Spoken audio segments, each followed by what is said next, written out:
Social work domain का जो भी सिलेबस है उसको हम धीरे धीरे कवर करवा रहे हैं।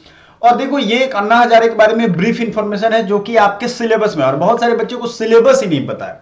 सो आप आराम से सीयूईटी पीजी के प्लेलिस्ट में जाइए और सिलेबस को देखिए। इसमें देखो सिंपली हमने लिख दिया है आपके लिए, और इसके अगले वाले सेशन में मतलब अन्ना हजारे का अगला पार्ट जो होगा, चूंकि ये बहुत बड़े एक तरीके से सोशल वर्कर हैं, इनके बारे में सिलेबस में भी है, तो फिगर के माध्यम से समझेंगे, फोटोज के माध्यम से समझेंगे। बट यहां पे इन 1991 हजारे के बारे में, अन्ना हजारे के बारे में सुनेंगे, क्या थे इन्होंने, क्या शुरू, क्या कंट्रीब्यूशन था, ये सब कुछ। इन 1991 हजारे लॉन्च द भ्रष्टाचार विरोधी जन आंदोलन। देखो हजारे ने रालेगांव सिद्धि में भ्रष्टाचार विरोधी जन आंदोलन शुरू किया था भ्रष्टाचार के खिलाफ। ये 1991 की बात है। तो सबसे पहला सवाल जो आपसे पूछा जाएगा वो यही पूछा जाएगा, a popular movement to fight against corruption. Corruption, देखो करप्शन एक ऐसी चीज है, दो तरीके का होता है करप्शन, एक अल्यूसिव होता है, एक कल्यूसिव होता है।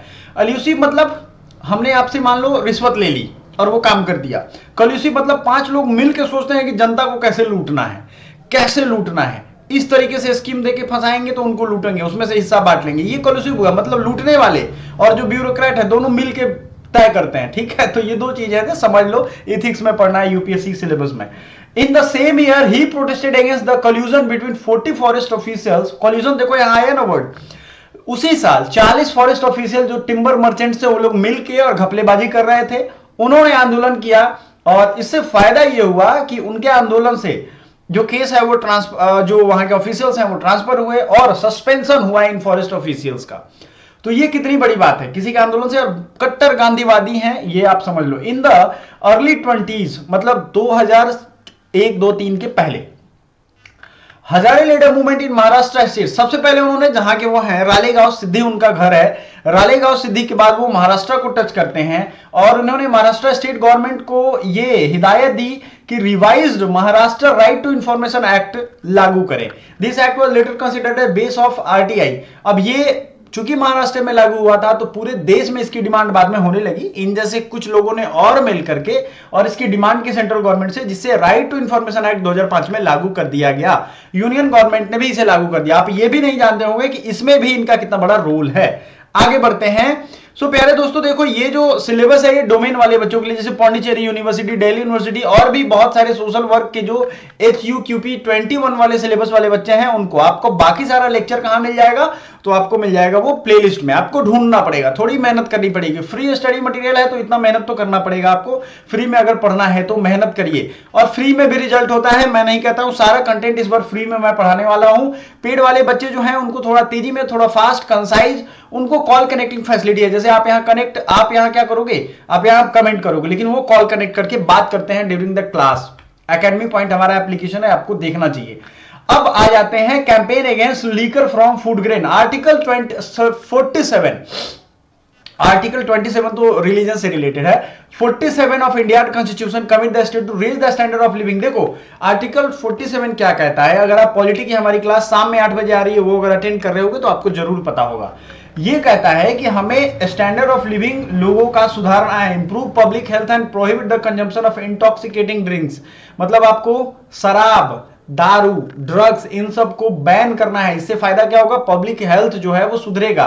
And drugs injurious to health, ये इसलिए हो रहा है कि intoxicating drinks and drugs injurious to health है। ये तो आप जानते हो ना कि लिखा भी रहता है बहुत जगह। तो ये क्यों हो रहा है, क्योंकि आर्टिकल 47 में directive principle of state policy, राज्य के नीति निर्देशक तत्व में ये बात कही गई है कि सरकारों को इस पे ध्यान देना चाहिए कि इंप्रूव पब्लिक हेल्थ करें, जन स्वास्थ्य को सुधारे और prohibit the consumption of intoxicating, दारू वारू को बंद करे। सिंपल है। इसी के तहत देखते होंगे आप, गुजरात में दारू बंद है, बिहार में दारू बंद है। In 2007 Maharashtra rolled out of policy aimed to encourage production of alcohol from food grain to fill the rising demand for industrial alcohol and liquor.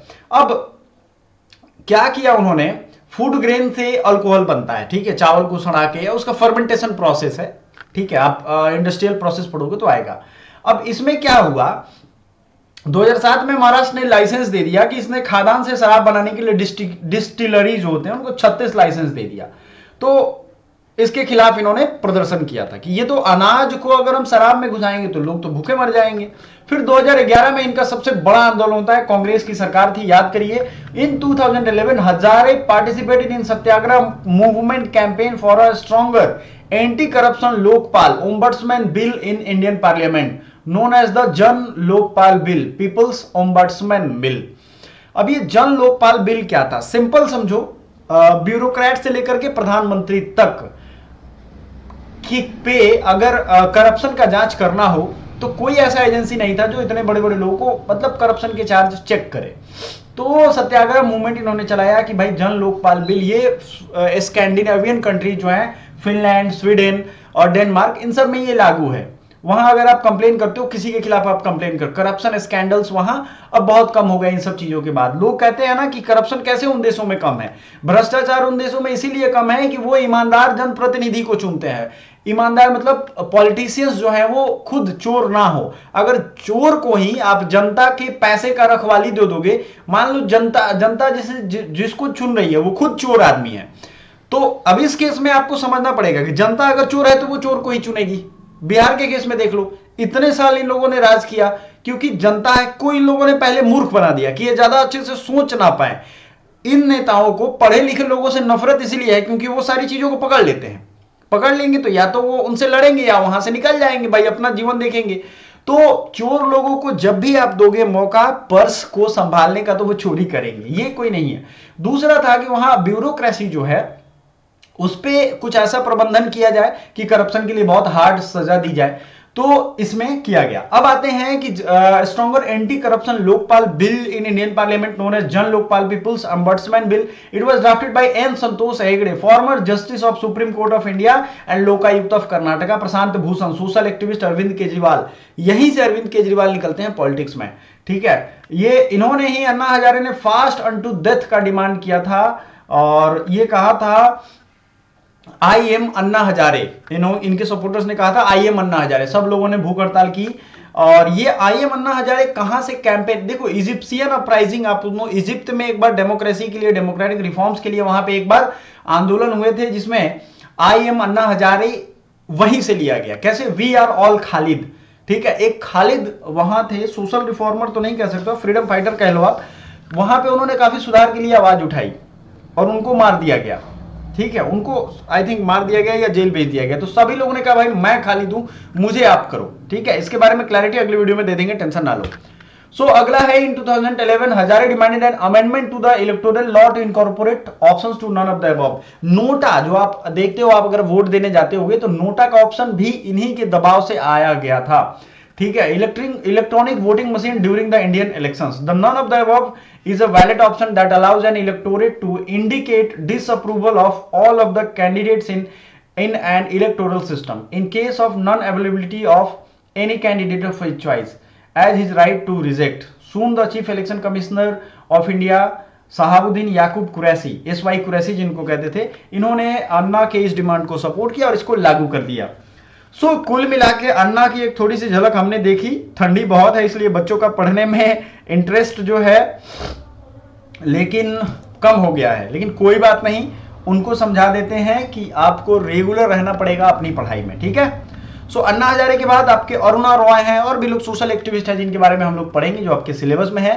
तब तक के लिए बने रहिए, bye bye, thank you so much, bye for now.